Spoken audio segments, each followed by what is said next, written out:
World of Warcraft lore is something that originates from a place of a cartoonish nature mixed with a serious backstory. Stories like this allow for so much freedom and fun with them, because if something is fun, and does not take itself too seriously, who cares if maybe it does not make perfect sense? Exactly. Or has a little hole or inconsistency. This is what Hearthstone does, World of Warcraft's spin-off card game. And in this video we'll be discussing why this free approach to lore has stirred up some great ideas that should probably be adopted to the main game. First up, let's take a look at the mean streets of Gadgetzan. This expansion is probably the best example of this, as it turns what was once a small desert town into a noir 1930s New York-style crime land, with large, spiraling streets and 3 gangs vying for control of the city. None of this is even close to being hinted at the original lore, but it makes perfect sense since the city is run by goblins. Exactly. And goblins are never afraid of doing a little bit of crime to accomplish their goals. Plus, with the city being turned into a port city after the Cataclysm, it makes sense why it could take a shift in this direction, which has already been made canon, as they describe Gadgetzan as more similar to its Hearthstone version in the second Traveler novel, The Spiral Path, just without the crime lord parts. And pretty much the entire That's the best part, though. I love this. I think this is so cool. I'm glad we have Hearthstone, because we get new fan art with stuff like this, right? How to get a cookie. Mentality, when it was first announced, was, man, I wish the Hearthstone version of Gadgetzan was in WoW from both communities. This would be so cool. Let's take a look at an alternate timeline. A timeline much like our own. Arthas approaches the city of Stratholme, and upon seeing its people infected with the plague, soon to turn to undead, demands to his followers that they must purge the city. And while Uther turns him away as normal, this time... Pussy bitch. This is a pussy bitch. Uther is a pussy bitch. 100%. Jaina does not.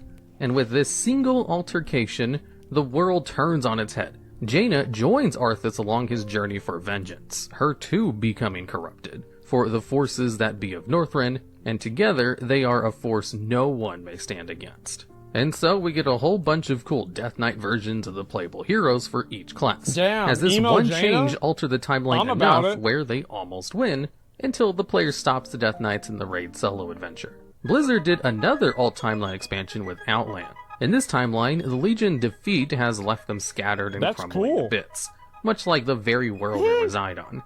That is, till a new leader emerges, Jaraxxus. That is, Mecha Jaraxxus, repairing the broken wounds of his Legion with the metal, both our Lord of the Burning Legion? And the musical sense.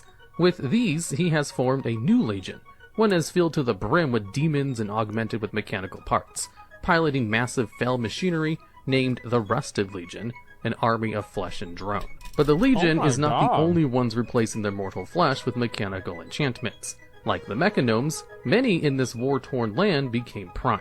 Kargath replacing his signature blade hand with, well, the only thing better, a chainsaw hand. Lady Vashir reborn among the champions of the Illidari as a Mecha Naga. And even a campaign where a mage becoming a demon hunter befriends Illidan over their mutual disdain for older siblings who happen to be druids, who are also always so perfect. And these are just a few of the neat stories, like 2 bands of adventurers, 1 horde, 1 alliance, searching the Barrens, Wailing Caverns, or Westfall in the Deadmines, to gather Naru fragments for their totally not Black Dragon employers, Lady Prestor and Master Kazakus. Only to meet up within the battleground of Alterac Valley, and then siege Onyxia's later. Or another example, an exploration of Skolamance as an academy to all magic and not just the more necromantic. Where people can even learn to multiclass like many NPCs in WoW lore do, but us players cannot. They've also added original content, like a band of villains called the League of Evil, stealing Dalaran to attack Uldum in order to steal the Plague of Undeath and flee to Dragonblight where a massive war breaks out. What the fuck? So their leader Rafam, the Supreme Archaeologist, can resurrect the Galakrond in an attempt to rule Azeroth. Oh, they're gonna do that in a new expansion, I bet. Oh my god, this is crazy. What the fuck? Which would take a whole video to explain that can of worms. But basically, as you can see, Hearthstone just kind of does whatever it wants with its expansions. Just do whatever the fuck they want, and we're able to create some incredibly fun stories since they obviously keep a lighthearted tone with everything. Yeah, they don't One care. that is sorely lacking from WoW's much more serious tone. They even had 2 Old God expansions, one where it was another what if the old gods won scenario, and another where the Darkmoon Fair's old god undertones become old god overtones. That's really cool.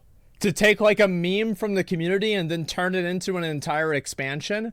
That's awesome. No wonder people play this.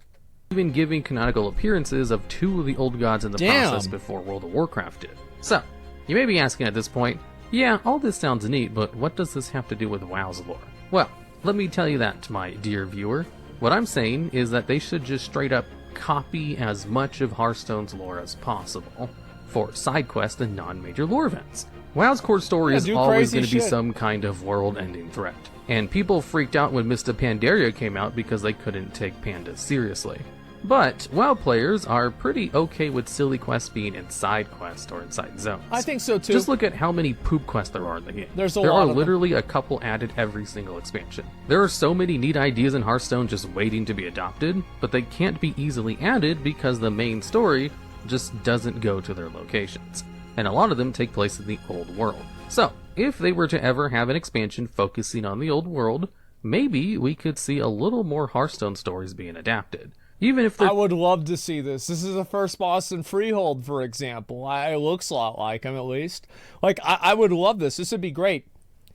This is kind of what Lost Ark did with, like, having a bunch of islands and shit. Where, like, you just go to these different islands, and, like, some of them are just, like, ridiculous, like, goofy, fun stuff. Like, I'd love to see this happen with WoW, too. Like, they need to have, like, more different, like, kind of random one-off stories. I think those are great. Just added as Cavern of Time exploits, as a lot of them are alternate timeline ones. Like a remake of ICC, but with all the prior bosses replaced with Death Knight versions of famous heroes, with the final boss being Jaina and Arthas together. But no, seriously, there are so many amazing stories that can be told in universe, and it has such a potential for great moments.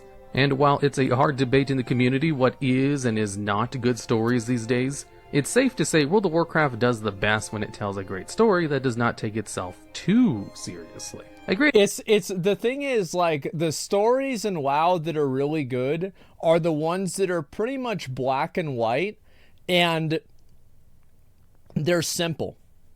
It's like most great stories in history, in many regards, are derivative of other stories. And I think you see this sometimes, where like a writer or somebody tries to go and do something completely new, something completely different, and guess what happens? It sucks. Like, just do what works, make a good story, triumph over evil, and let's keep it fucking simple. A good example is Kel'Thuzad, a character who really is one of the best in Warcraft lore, but sadly overall has had rather lacking screen time, even returning for the Shadowlands expansion, but little used. In Hearthstone, they get the things we love most about him and turn it up to the max. He's energetic, egotistical, and snarky to the highest extent, and for a Lich who has done so much in Warcraft's history, it is amazing to have this almost Saturday morning cartoon, so much so, they even use this version of him for his appearance in Heroes of the Storm, with a set of voice lines that play along to the best Lich in Warcraft. 'Cause it's better.